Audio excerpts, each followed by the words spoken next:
right, guys. Welcome back to Florida West Coast Fishing Report. Sergio's gonna be joining us here in a few minutes. We're having a little technical problems, but we're working it out.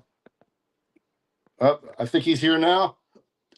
All right, good. I hope everybody had a good weekend, and looks like we're gonna have some decent weather this week coming, so that'll be good. Um, yeah.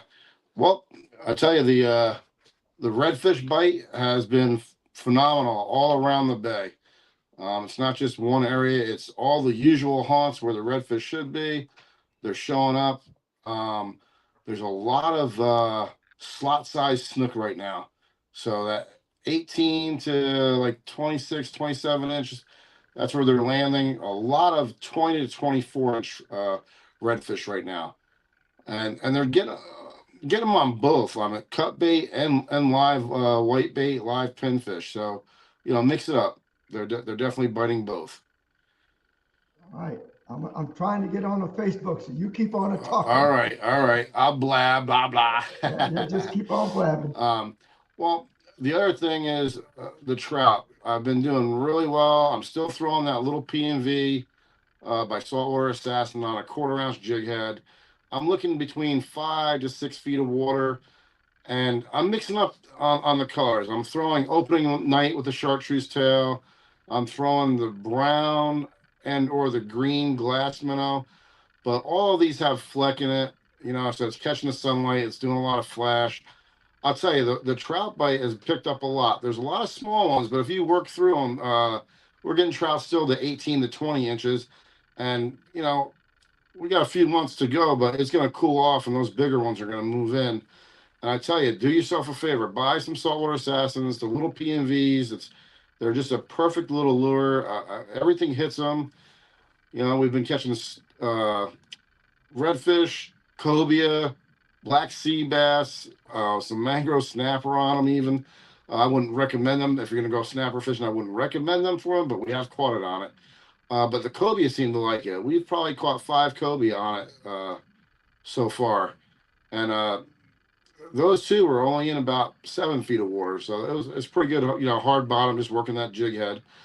But the trout, sometimes I'm getting hit just on the sink. When this thing's sinking down and that lead head hits the bottom, that tail sticks up. And if you got one, especially the one with the chartreuse on the end of the tail, that really does catch their eye. Unfortunately, it catches the blowfish's eye too. Them blowfish love that chartreuse color, and they will bite that tail off. So if you start getting that, you might have to move where you're at.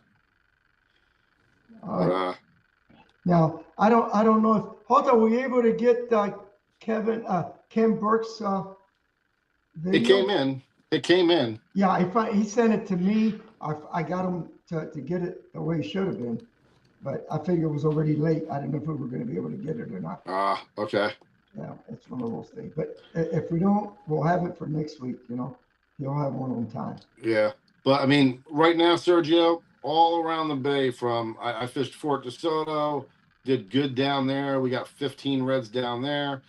Weedon Island the other day, we caught I'd say about 10, 12 redfish up there. And it's not just me, everybody's saying how the redfishing has really kicked in, which is a good thing because our snook bite has dropped off. Our snook bite. Yeah, isn't that funny? I don't know if the population has taken a hit. According to some of the numbers, they're saying the population is down right now. So if that's the case, why mess around? Why all of a sudden we had so many snook for the last 3 years? I mean, it was nothing to get 20, 30, 40 snook. Yep. And they're all, in the 20, 18 to 22, 23. So they're growing. Yeah, so I don't know. I don't know if us keep messing up the water, if that pushed them to deeper water, because a lot of times, they'll go out to some of the reefs, during the summertime and, for spawning and all that. But you've seen it how many years in a row? It doesn't matter what time of year. You could put 12 to 20 snook to the boat at any good tree line. Right.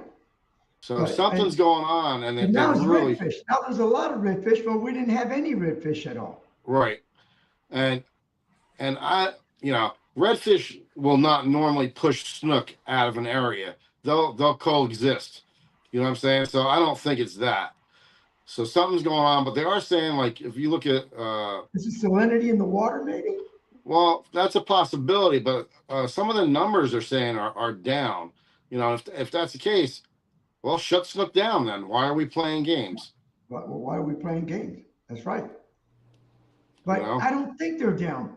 I mean, maybe somebody can give us some light that's watching the show. But how can you go from the last 3 years going to most of your spots and knowing that at least 10, if not up to 30 snook in the Yeah. morning, and go now where you get one or two and sometimes don't even get one? Well, when I went down by the Skyway, I went to some of my old snook spots. In some of the areas, the water was clear enough, you know, that you could, if there was snook there, you could see them. I didn't see any.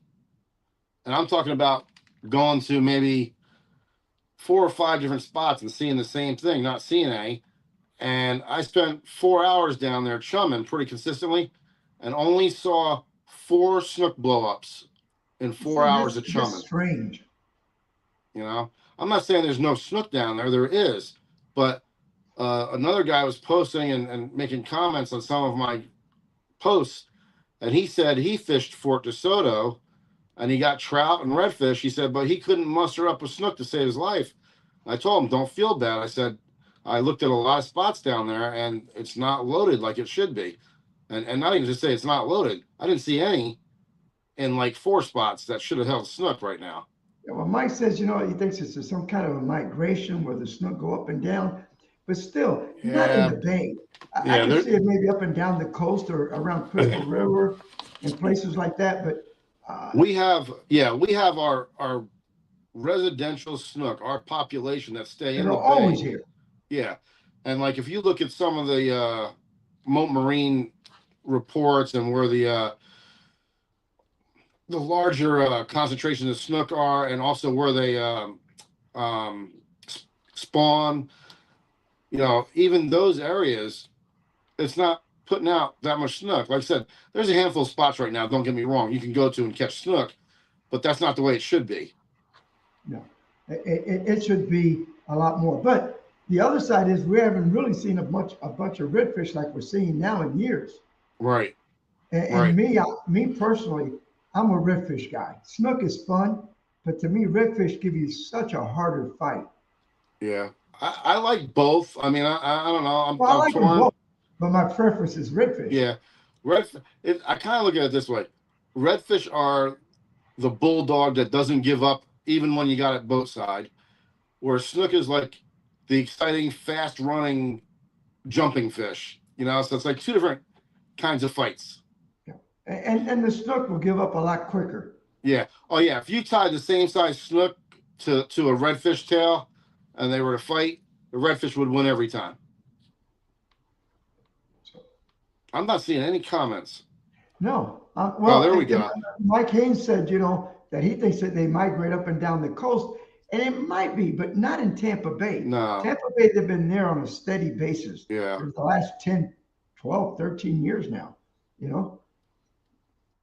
Okay, Donald, and hello everybody. I just refreshed my screen and all their comments came up. So, Yeah. how you guys doing? Alejandro, Michael Yeah. Haynes, Donald, Linda.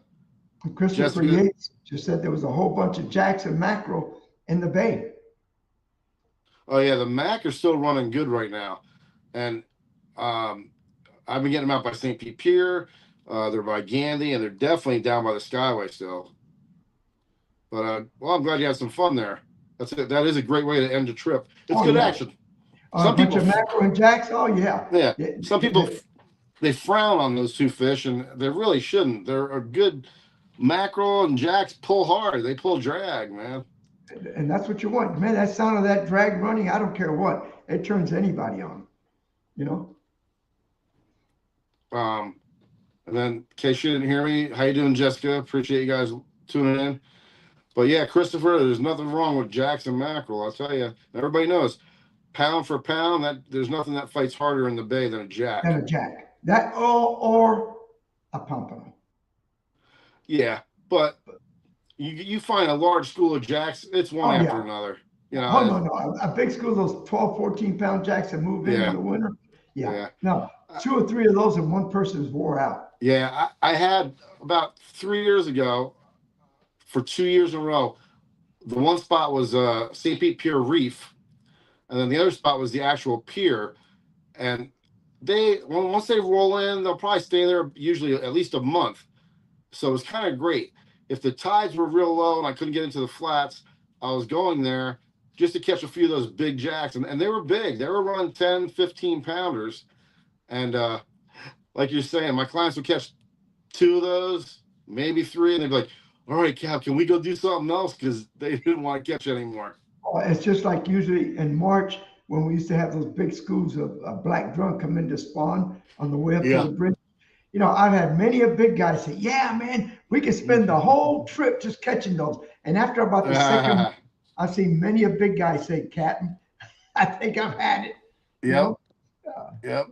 Oh yeah, and I mean, I've looked at some of those big drum at Gandy that with heavy duty grouper tackle and not be able to turn them, and we already put like a 60 pounder to the boat, and then you wonder how big that one was that you couldn't turn it. Right.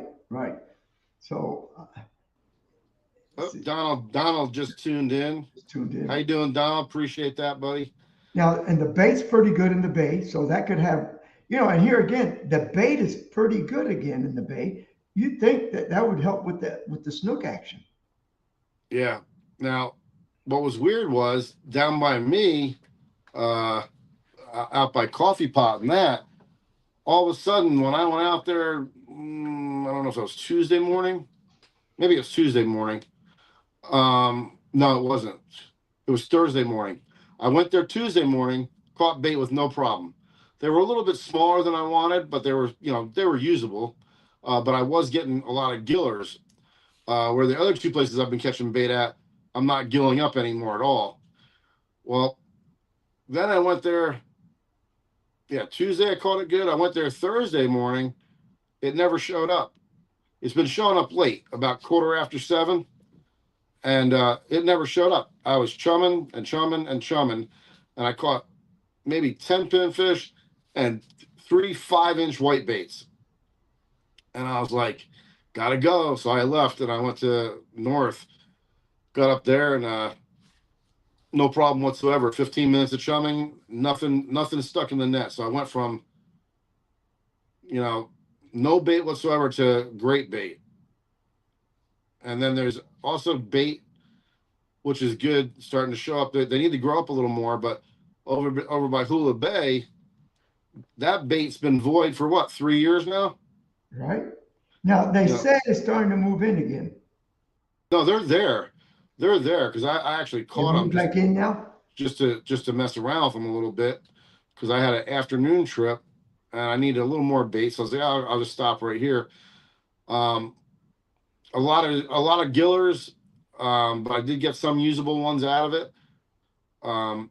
But it's just good.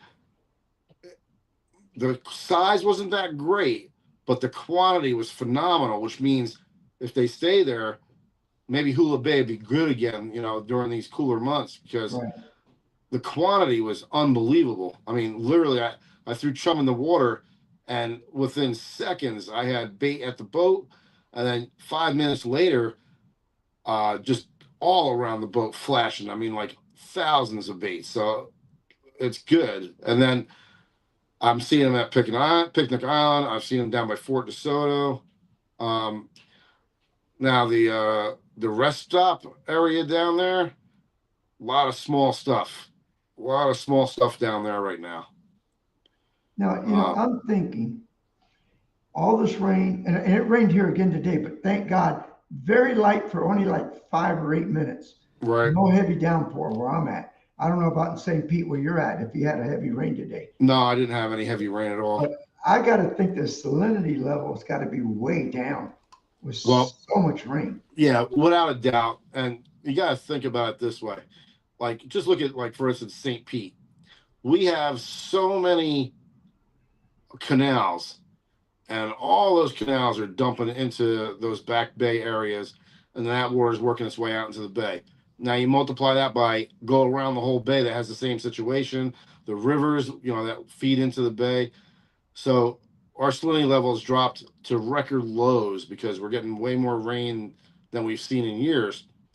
And I forget, I don't know what number she was using, if it was a percentage or a parts per million, I don't know. But the girl from FWC, the research, the water girls, I call them, because they check the water out for us. They said it's the lowest she's ever seen, and it was at some level 10, which I don't know if she's talking about 10 parts per million, or I don't know. Yeah, what does she mean by that? I don't know if she meant that, or it's only 10% salinity. I don't know, but either way, she couldn't explain it very well, and I think she's a little bit newer at it. She's only a year and a half with them, but she's saying with the numbers that I guess that whatever her charts tell her, that 10 is super low. So, and she's saying it's the lowest she's seen, and maybe her 10 charts. parts per million. I don't know. Yeah, I'm not sure. Usually it's a ppm, but she could have been talking percentages. I don't know. I mean, the closer you get to the Skyway, I'm sure the salinity level is going to get higher because you're on the Gulf. But when you start talking about the Courtney Campbell, Howard Franklin, the Gandy area, you've got all that runoff from all up north there, coming off all those creeks and everything, coming right through under Causeway, under the Howard Franklin, under Gandy. And and downtown Tampa, I mean, that river's got to be pumping it out. Okay, Michael Haynes is saying 25 to 38 ppm is normal. So it's like I'm thinking she's probably telling me 10 ppm. 10. Yeah, which is ridiculously low.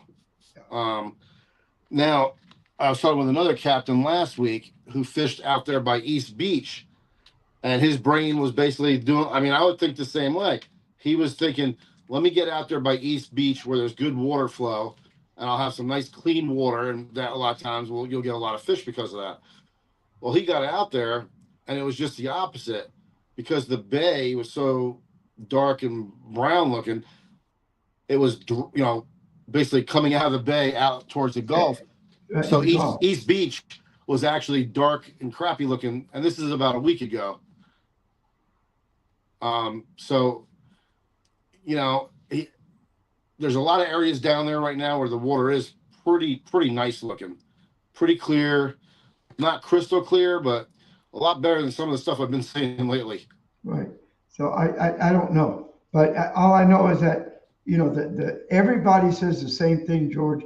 Redfish action is up, snook action is down. Trout's been good this year. I had a phenomenal trout season this year, and I'm waiting for the winter for the big ones. So if it's anything like it did in the spring and the summer, we might have some pretty nice speckled trout this fall. Yeah, and right now, the amount of juveniles we're catching is just basically, as long as we don't mess the bay up, basically our trout bite is just going to get really, really good, because it's nothing right now to go out and catch 30 or 40 trout. If you wanted to just target trout and not mess around with anything else, you could do 30 or 40 trout right now. And if you're going to do that, don't even take live bait. Just use artificial. It's fun. It is fun. Trout love artificial baits.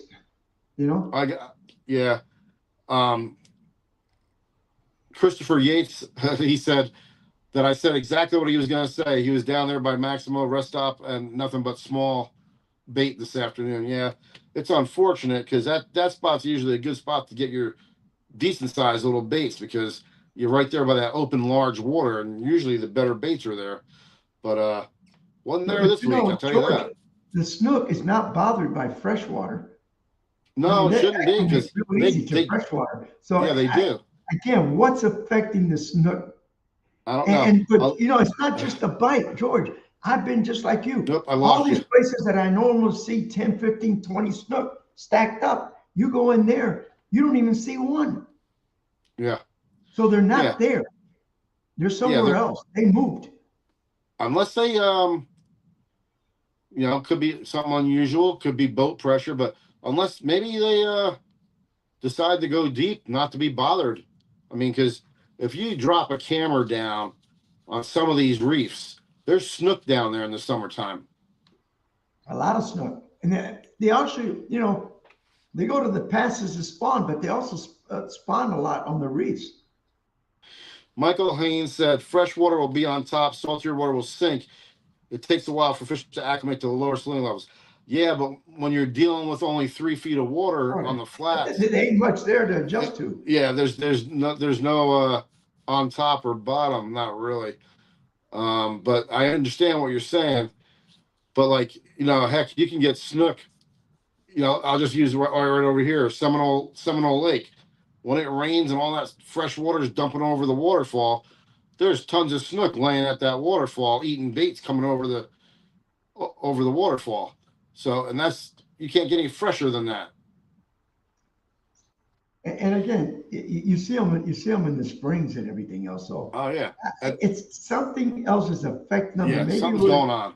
Maybe we ought to make a phone call and see if somebody over in St. Pete can give us some kind of an answer why they think that all of a sudden the snook population looks like they kind of dwindled down. Yeah, it's a Mote Marine / FWC type of phone call, that's for sure. Yeah. But yeah, I mean, like the Seminole Lake, that dam where the water flows over really well, it's a known spot. What is it? Allen's Creek. Mm-hmm. You know, another that's area. Always been a good spot. Oh yeah, when it rains hard, that's when you want to fish those. So I don't think the freshwater is doing anything It's to something them. else is not letting them sit where they know. Their pattern has changed. Yeah. And something made them change. And I don't, I hate to, bring it up, but you gotta remember, millions of gallons of sewage water went into the bay from everybody. Hillsborough, all the way around. Pasco, everybody. And that water, that water turns funny from rain and, the leaves changing the color of the water and all that. But you also had some people saying, and I didn't experience it, but I had some people that said they actually smelled that sewage type of smell. And I've smelt that in the past, a couple of years ago when we had a problem. And now, just on the news tonight, they said there was another dump. You kidding? No. So where's the EPA? They come down on everybody, but where's the EPA on this stuff? Exactly. Yeah. And even that, it's usually a little smack on the wrist and off they go. Mike said he fished that creek a lot when he was young. Great spot. Yeah, that was a good spot, man. I got a good story on Allen's Creek. I'm talking 25 years ago. Mirror came out with a Purple Demon. Yep. And one of the mechanics bought one. I remember that every store you went into, Mirror did a fantastic marketing job because every store that I remember in those days had like a 4-foot end cap of nothing but Purple Demons. Yep. And this mechanic got out there, this was in the fall, and he just tore up the snook on Allen's Creek. He would get there early before he went to work because this was Marine Max in those days, Gulf Wind Marine. That was on US 19. Allen's Creek comes right next to it. Yep.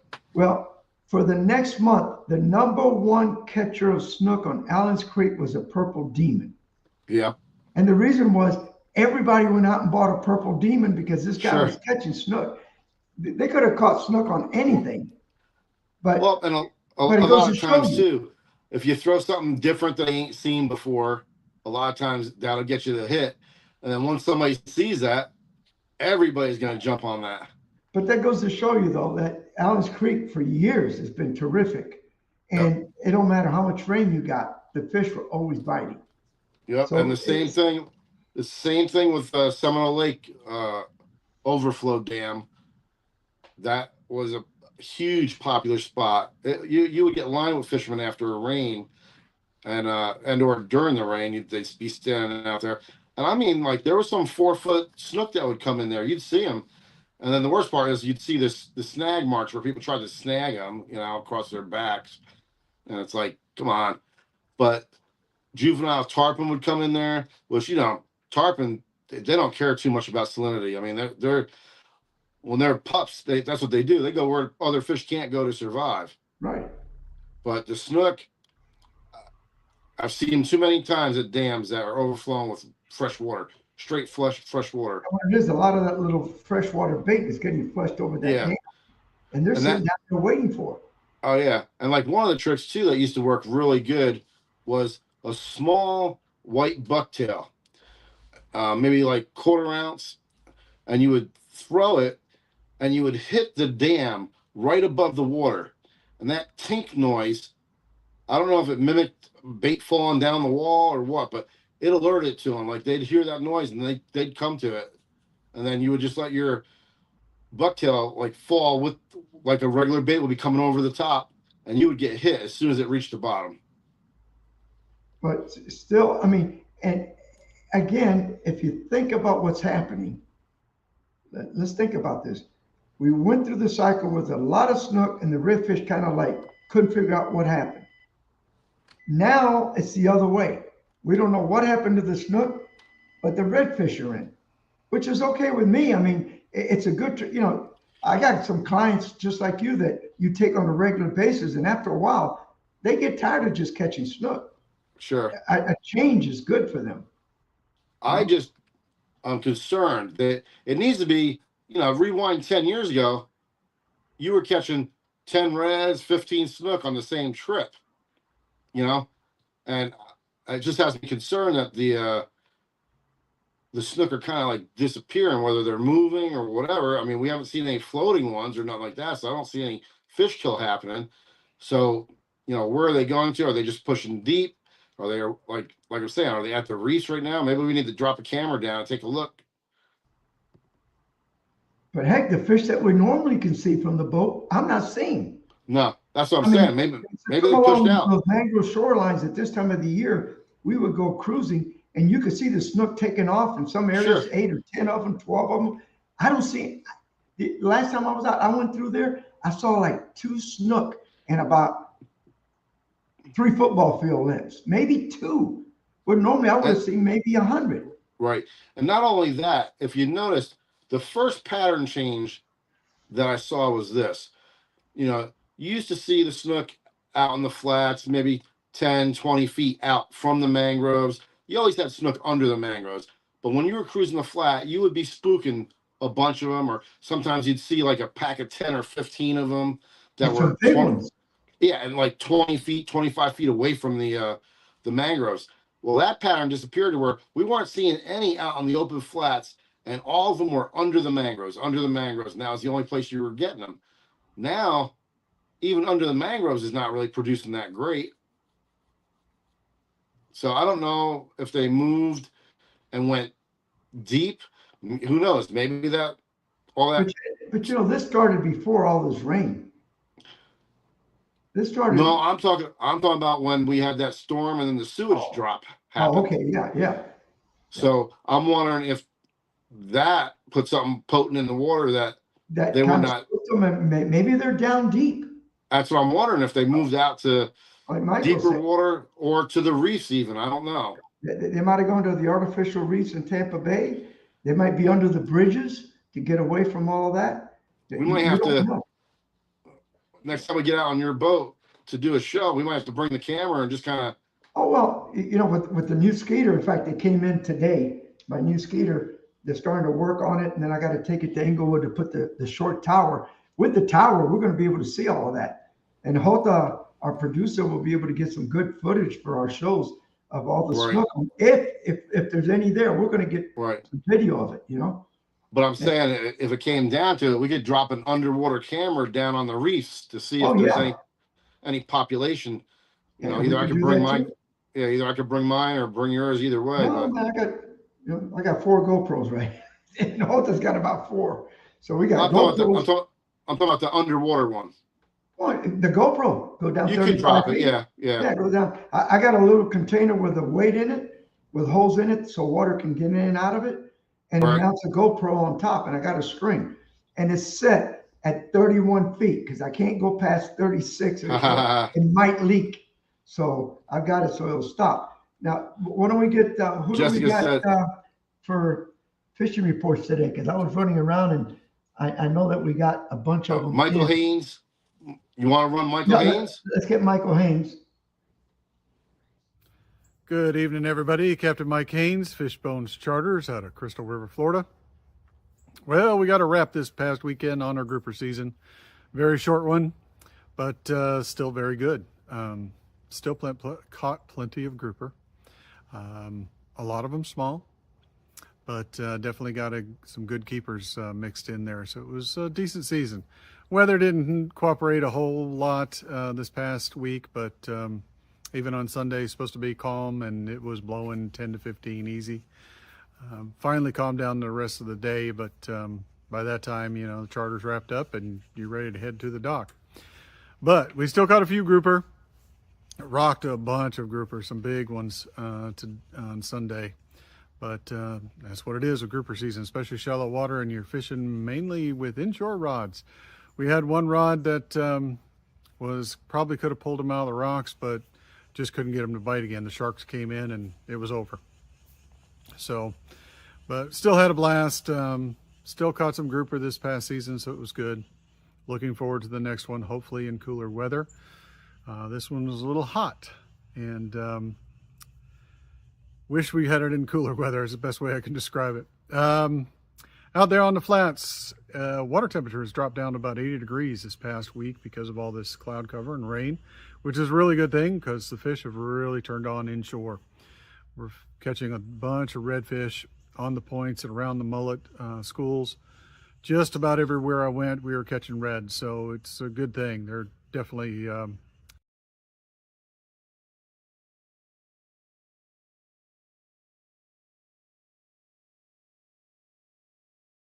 putting them on a shrimp on a jig head, popping a cork with a shrimp with a pinfish or shrimp underneath, or just jigging it, doing soft jerk bait or hard jerk bait. They seem to be there now. It's not one right after the other, but we are catching some trout out there, so that's a good thing. About 3 to 5 foot out on the flats. Of course, most Crystal River's all flats, but we're talking the grass flats just south of Crystal River. Snook, kind of a hit or miss on snook. You'll get some and then you won't. So we're hoping that this weather change comes up. Some of these fronts that hopefully will move through. It'll turn these guys on just before it gets too cold for them. But like I said, water temperature dropping 80 degrees. Things are ready to pick up for fall season, which is so exciting. So looking forward to it. Don't like the cold, but enjoy the fishing. Y'all have a good week. We'll talk to you next week. Captain Mike Haynes, Fishbones Charters, Crystal River, Florida. Thank you, Mike. And I'll tell you what, I'm looking forward to some cooler weather. Yeah. I just hate when it goes from hot to all of a sudden it's cold. Yeah. It's like, can we have an actual fall season? That would be great. Slow, get it down. To me, the ideal is when it's in the 40s at night, gets around 70 during the day. It's 45 at night, 70, 72 during the day. The fish can get used to that pretty quick. I myself, I like when I like when I wake up in the morning. This is just me. If it's like 60 in the morning when you get out there to go catch bait, and then it hits maybe 75 during the day, 73, somewhere in there. Because that water temperature, when it's in the 70s, that's like the magic number. Oh yeah. It's good for kingfish, for everything. So yeah. It's really great. And you see, we've been having some highs of like 78 lately. I know. That's some of the stuff at night, though. Sometimes it's been nice. Yeah. It's nice when you can get up in the morning and it's 77 degrees or 76 instead of 88. 102. Yeah. 102.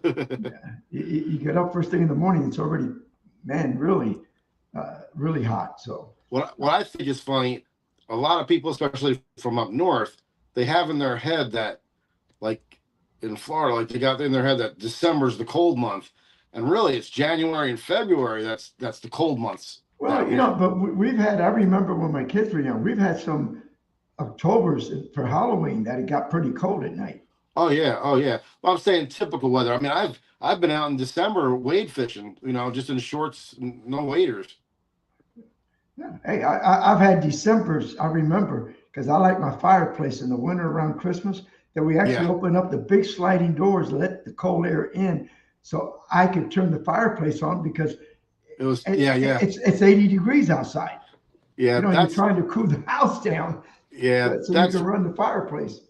Yeah, that's one of the things Barbara doesn't like is she wants, Christmas today to feel like a Christmas day, not July. Oh, yeah. When you get up on Christmas, Christmas week, and it's in the 80s and Right. 88, Right. it just doesn't feel like Christmas. No, it I doesn't like feel some right. cold weather for Christmas week. But who else we got next? Tony Franklin? I'm not sure. I can't check it right now on I my think phone. I saw Tony. Although we got Tony Franklin. Hi, this is Captain Tony Franklin back once again with my fishing report for this week. Well, we've still had plenty of hot water out on the bay as the water temperature is still around 89 degrees in most of the spots. Although there is some spots where the rain has cooled it down this week. We have seen some around 86 or 87 in that area, possibly an 85-degree spot on one of the deeper grass flats right in that area. So the water, even though it's hotter, it's going to start cooling down a little bit as we get towards the fall, and the fish will get back in the fall fishing pattern. Right now they're still in the summer pattern for the most part, although they are starting to move around. So let's get into the report. The trout remain really a great option, one of my best bets right now. 6 feet of water, deeper grass flats, 6, 7, 8 feet of water. Make sure you got plenty of nice quality seagrass below you. Spotted sea trout, silver trout. Also the mackerel are hit and miss. A lot of the rainwater has come in the bay, and the mackerel are hit or miss on different days. Some days the mackerel bites real good, some days it's not. But we're using those little scaled sardines, small scaled sardines like I was telling you about in past weeks. That's all you need. If you need to cast them a little bit, you can put a small cork on there. But with the wind blowing, you can get plenty of distance with them. We have been catching some redfish. Once again, on the higher tide, seems to be working the best again this week. Redfish are pinned right under those mangroves, and that throw has got to be right under there. And then you got to be able to reach under and turn them right away to get them out of there, because they are heading for the mangroves. Snook are in the same areas, although the snook bite is good one day and not as good the next. So it's hit or miss on the snook right now too. Plenty action with bonnethead sharks, small black tips. Great action with Jack Crevalles. Ladyfish are out there. There's still a few black drum around some of the Bay Area bridges, so there's a lot of action out there. Get out there early is the key. Try to beat the hot weather and stay out of the afternoon storms. That's my report for this week. Tight lines. I'll see you next week. Thank you, Tony. Yep. Good report, Tony. And Jessica says, Jessica, my new boat just came in.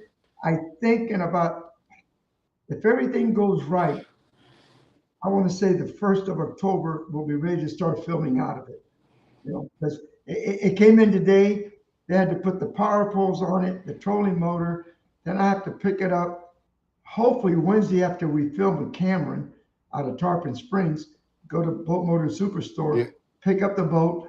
Thursday morning, take it to Inglewood, sit there for 4 hours while they put the short tower on it, the half tower, then bring it back up so they can put all the other controls on it.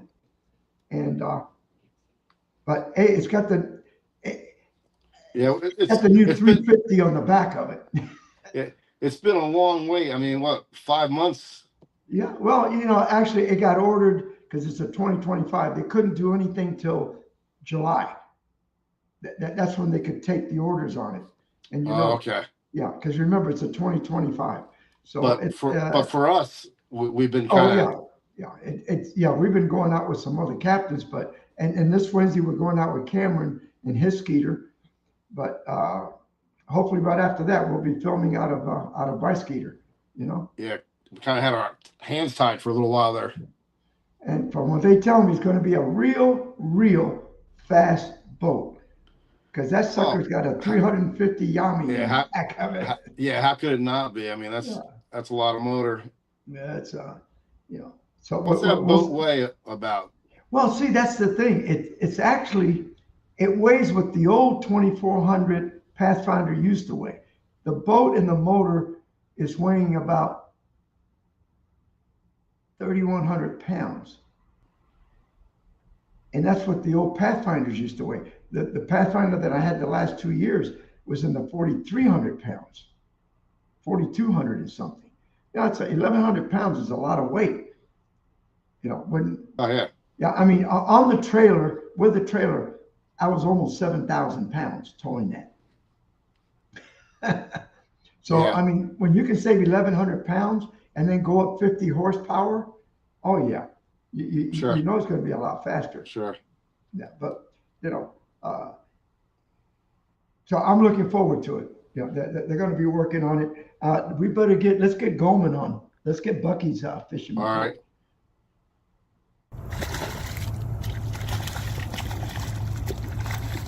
That's the third one.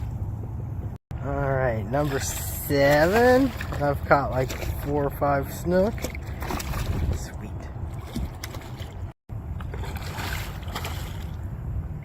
Number 8.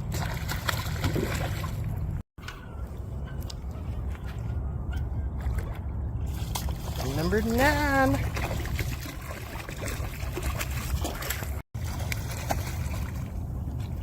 Number 12. That's happening pretty fast. You know what thing is, hey Bucky, it looked like the same fish every time. You got to tell them to change spots or do something different. What kind of fishing report was that? Yeah. Well, I think he How said about- I think he said he couldn't go last week because his wife was out of town. Oh, So that's he went right. out on his own, or was it Saturday? And this is what he did on Saturday on his Yeah, own. but give us some details. 5 feet of water next Yeah, to the how deep were mangroves. you? Give What us kind of bait something. did you use? I Come learned on, how to man, count to you're- 12. I learned how to count to 12. Yeah. You know, Uh, it got to be a little but- better than that. And then Well, you today know what? we're going to start getting a fishing report from Ken Burke now. He's a Right. good captain. He fishes around Cockroach Bay, Right. around downtown. So we got one report from him today. So I'm hoping we'll be able to see it. Right. In fact, You know- You know what? I've been thinking about, because Bucky came on with his, you can't get any more fresh water than up by where Bucky's fishing. right, up in north And we- end of the bay. Yeah, and we've been seeing him post more snook than most Right. up in that area. So I really think it's got more to do with, I hate to say it, maybe that sewage crap that went in the water, but something pushed these fish. Something moved these fish because there was no fish kill. No, So I they didn't moved. see any dead. And all of a sudden, it's like Wheaton Island is like a desert for snook. Yeah, Wheaton Island's redfish. That's what That's that it is now. right now. But and what's nice though is a lot of the tree lines are holding redfish. Like some of the areas I've been fishing, I've been going to other places just to get away from Wheaton, and I'm still pulling nice redfish. So they're spread out throughout the whole bay. And that's all you hear. I see on Yeah. on Facebook, my first Facebook pages, everybody, oh man, redfish here, redfish there. But you don't hear much about snook. It's all redfish. And a Yeah. few trout here and there, but mostly a lot of redfish now, which is okay with me. But I'm just concerned what could have happened to the snook. And, we don't know. So why don't we do it? Let's get Ken's report and see what he's got. That's his All first right. report with us. Yep. Well, welcome Ken to the show. Hello, this is Captain Ken Burke with Captain Kenny's Fishing Adventures with my fishing report from the South Shore of Tampa Bay. The fishing has been excellent. I'm finding snook around structure on the outgoing tides. Redfish and snook are biting on the incoming and outgoing higher tides along the edge and under the mangroves. Trout are plentiful on the flats with healthy grass and sandy potholes 4 to 6 feet deep. If you're catching undersized trout, try moving a little until you find some keepers. Mangrove snapper are biting good around rock piles and bridge pilings. On the slower tides, using smaller bait on a number 1 weighted hook. Whitebait and live pinfish have been working under a float with a split shot added for better casting distance. Bait is small, but is relatively easy to find on the flats with 4 or 5 throws of the cast net filling the live well. If you're looking for a fishing adventure, call me, Captain Ken Burke, at 813-758-1212. Thanks. And this is his first fishing report. And Yes. I was talking to him. I said, okay, now we got to get some videos. You got to get some pictures. But, he's just like everybody else right now. It's the time of the year that you don't do a lot of charters because kids just went back to school and the Northerners aren't here yet. The locals are back to their normal routine. So everything starts to pick up after the end of the month. And, some of the people don't want to be out in that heat right now. I don't blame them. But it is getting better. And that does, and you got a top, I got a top, but I tell you, some of these guys, Ken's got a top on, he runs a 22-foot Mako. That actually, I sold Ken that that Pathfinder. I was going to say Pathfinder. Yeah, sorry, 6 years ago at the boat show. Right. Because I met Ken about 10 years ago. He's one of my students, took my fishing school like 10 years ago. And his dream was that when he retired, he wanted to be a charter captain. And it worked out for him. And it's great. He's been chartering now, 3 years, 4 years? I've been using it for the last 3 years. So, I'll tell you, the first 16 years I chartered was out of a 21-foot Sea Pro with no T-top. Yeah. And I used to worry about that T-top in the shallow water spooking the redfish and the snook. Now I've been running a T-top for the last 8 years. I've caught fish 2 feet away from the boat. They don't care about that T-top. I don't think so. It's just when I was growing up, we didn't have T-tops when I got out there. It was all the Bimini tops, and then T-tops started to come out. But then, hey, in those days when you're young, who cares about the sun beating down on you and everything else? You just wanted to get out there and do some fishing. Then as you get older, you start saying, you know what? Maybe a little bit of shade would help a little. Plus, I tell you, that sun takes a toll on your electronic equipment. People don't realize this. You got all that that sonar, the GPS sitting either on top of the console, even if it's flush mounted. That sun is beating down on that screen, on that unit, and it's not good for electronics. Don't like a lot of heat.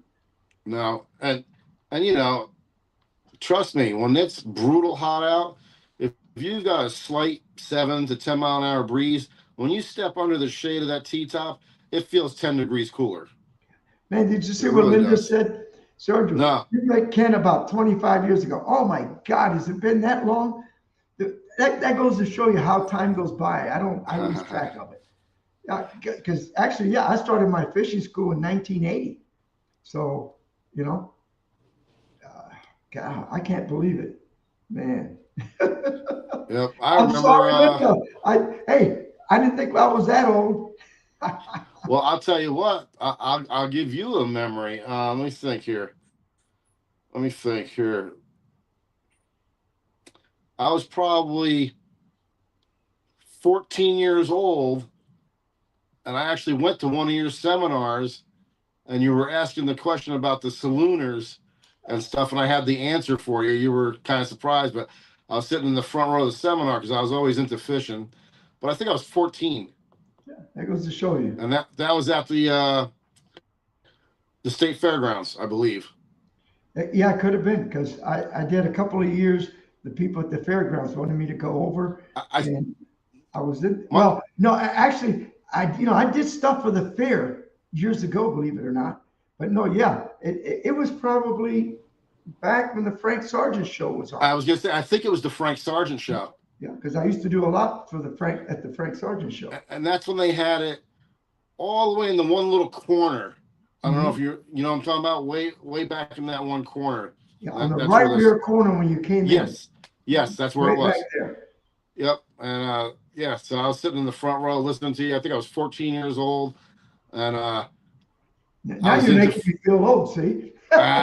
And I just remember it because I was always into fishing. And like I said, I wanted to be a professional bass fisherman. So I knew a lot about fishing.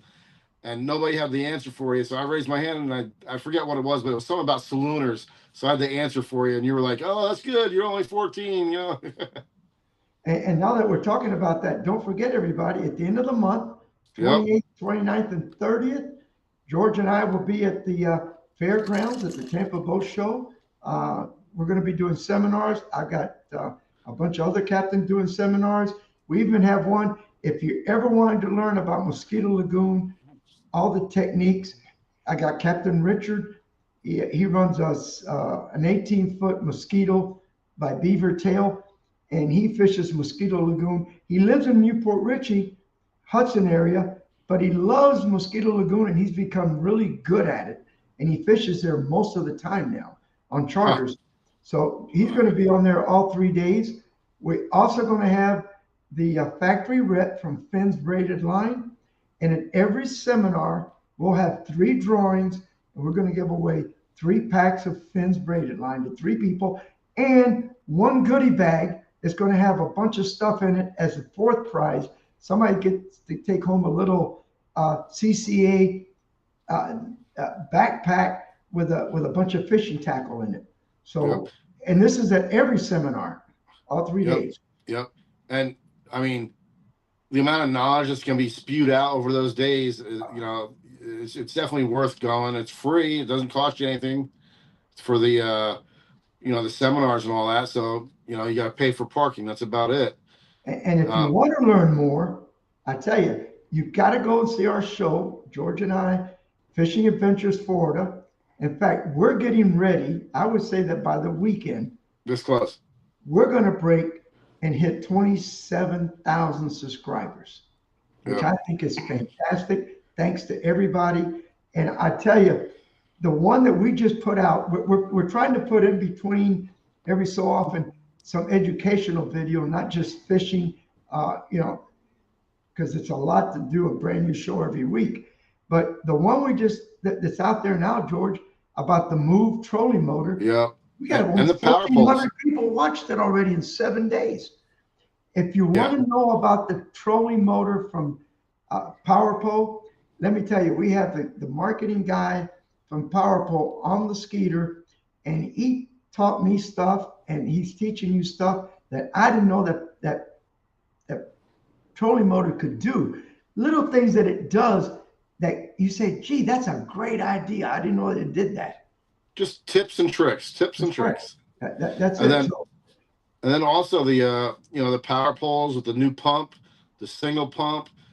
You know, you watch the video, there's a lot of little things on there that the single pump that runs 2 trolling motors, there's stuff that one does, but you got to watch the video to find out. That's right. There's stuff that one does that the That the other ones don't. And it's going to make your life a lot easier too, you know.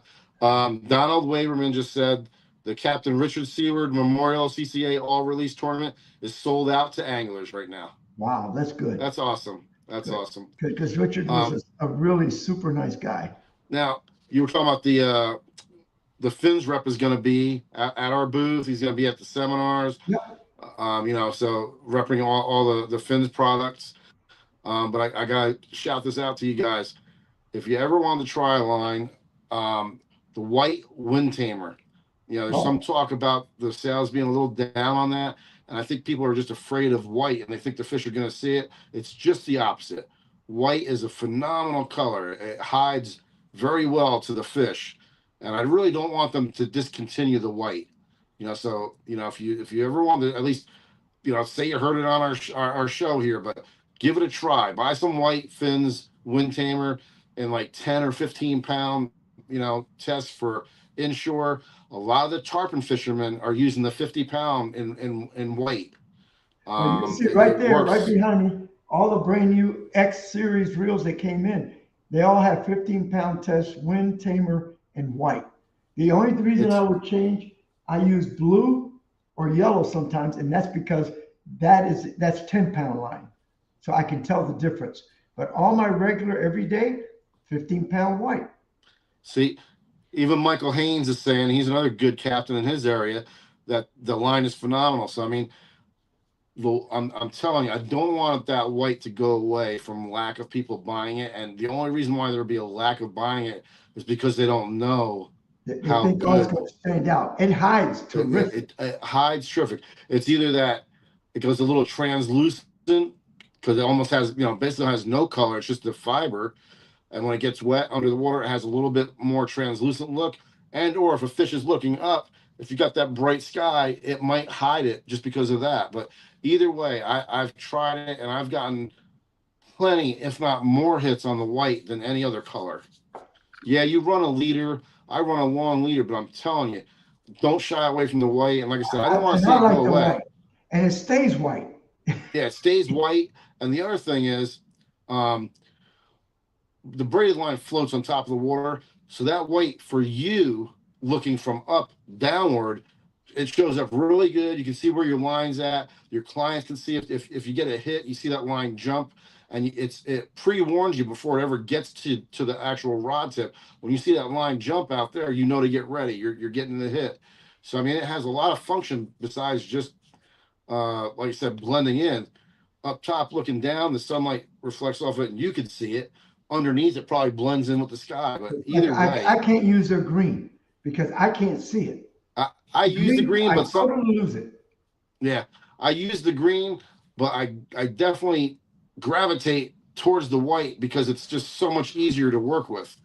Yeah, that's what I mean. So- You know, and we better get your fishing report in before we run out of time. Oh, okay. Is that the last one, or do we have That's the anybody last else? one. That's the Okay. last one. Hey guys, this is Captain George Hastic of Fish Hunter Fishing Charters, coming to you from South St. Pete out of Maximo Park. Well, I had a tournament today. We didn't get our slam. I'll tell you, the snook, we had one snook hit, got away on us. We had maybe 4 snook blow-ups on chum. That was about it. But we did really well today on redfish. We ended up getting about 15 redfish from 19 inches to 26 inches. So my clients had a good time with that. Our trout was 18 inches. So, you know, if we would have got a large snook, that would have really put us in a good position. But all in all, just a good day. Basically fishing the outgoing tide, getting those baits up tight, up against the mangroves, at least the very front edge. If not, try to find some of the holes and pop in there and let that bait go under the mangroves. Our trout, actually all the big trout today were actually all caught on the little P&V by Saltwater Assassin, and I was throwing the brown glass minnow today. So that's what was working today. The snook, like I said, they were being finicky down here, but the redfish made up for it in action, so that we had a good time with that. Plenty of trout in that 5-6 feet of water, especially around the edges or sandbars, you know, where the sandbar, then it drops off and gets into that 5-6 feet of water. That's holding a lot of the trout right now. Live weight bait, and like I said, the Saltwater Assassin, that's what got it done today. But, you know, you're going to have this pretty strong outgoing tide, and the tides are really, really running very high. First time ever this morning when I launched, the docks down at Maximo were actually higher than the walk planks. I mean, they were way up there. Pretty amazing at how high it was. So, you know, just be aware of that. So when that tide turns and it starts going out, it's going to really rip in certain areas, and then other areas a little bit slower in some of the flats and backwater places. You know, so what I did was I went to those places first, and then when the water actually died and slowed down, then we started hitting like your bridges, the edges of channels where that water was really running good. And you know, that's what you want to do. Just try to keep in moving water the best you can most of the day, and just plan your day out like that. All right, this has been Captain George Hastic. Have a good day.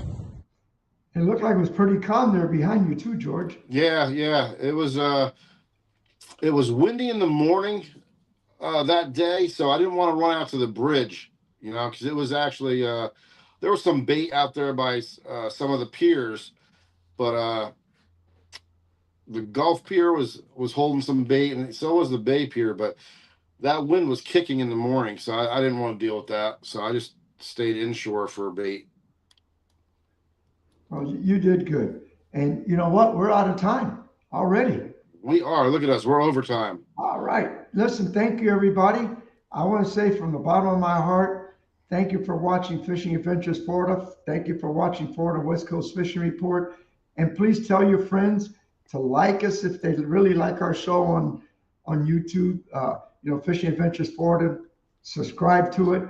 We're trying to break 30,000 for Christmas. That would make a nice Christmas present for George and I. We definitely appreciate all the support. And I didn't get a chance to say hello to Captain Anthony, and also Manuel just signed on. Yep. Thank you. Appreciate you guys watching this show, and thank you everybody for watching. And be careful and have a good week, and we'll see you next Monday night.